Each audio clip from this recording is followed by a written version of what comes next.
নামাজে 7টি ভুল। দয়া করে এই ভুলগুলো থেকে সাবধান থাকুন। 1. খুব দ্রুত পড়া। 2. আঙ্গুল এবং পায়ের আঙ্গুলগুলি কিবলামুখী নয়। 3. সেজদা করার সময় মাটি থেকে পা উঠানো। 4. ইমামের আগে অবস্থান পরিবর্তন করা। 5. রুকুতে সোজা পিঠ না হওয়া। 6. সিজদার সময় নাক না লাগানো।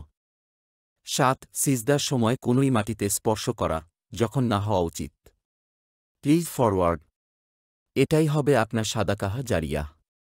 আল্লাহ আমাদের সঠিক পথে চলার তৌফিক দান করুন। আমিন।